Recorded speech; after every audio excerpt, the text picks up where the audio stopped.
Hello po uli, nagbabalik si Daddy Rock at after a long time na wala tayong vlog ngayon, balik tayo uli sa pagbablog natin.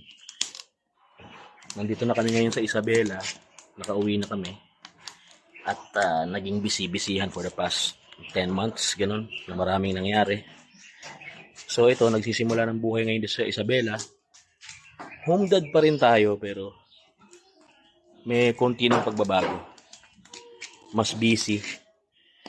Meron tayong mga inaasikaso na konting pinagkakakitaan. Ito.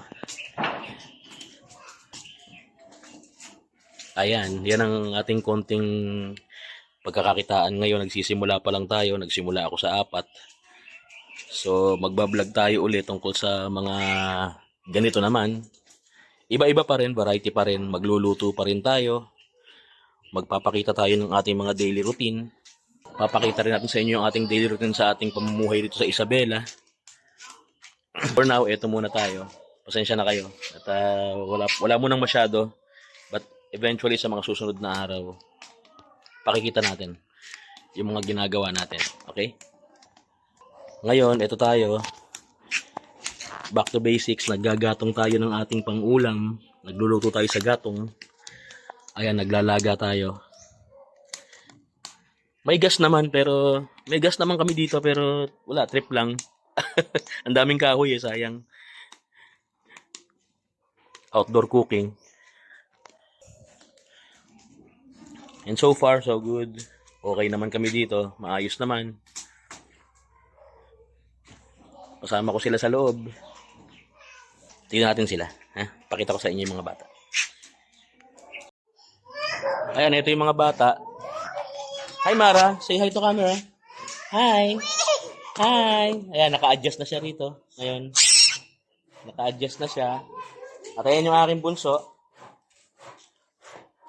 Kasama niya yung kanyang mami-mamihan na si Ate Jing. Naka-adjust na rin kami rito. Actually, ngayon brown out dito ngayon eh.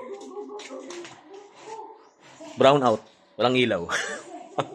Isel ko. Kumusta kayo?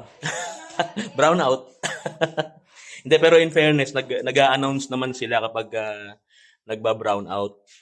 So, nakakapaghanda naman kami kahit papaano. Yung mga tubig namin, ayan.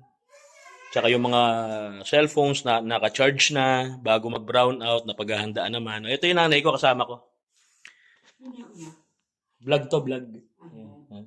Kasama ko si nanay. Ayan, makikita niya yung sarili niya sa YouTube. I-upload ko to. Ayan. So, nandito sa akin si nanay ngayon for the past 10 months. Kasi nakauwi kami February. Ayun.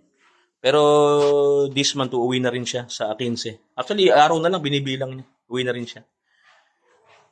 So, ayan sila ngayon. Okay naman ang buhay dito sa Isabela. Mas busy.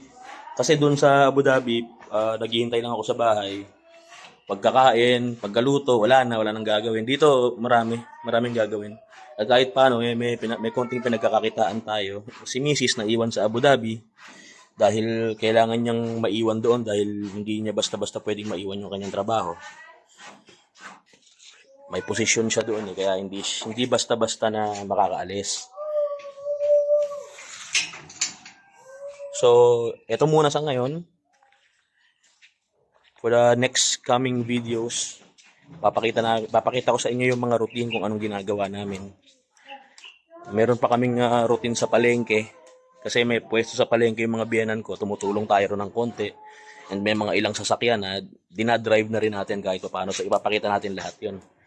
So, ngayon, ito muna. So, kita-kita po ulit sa next video.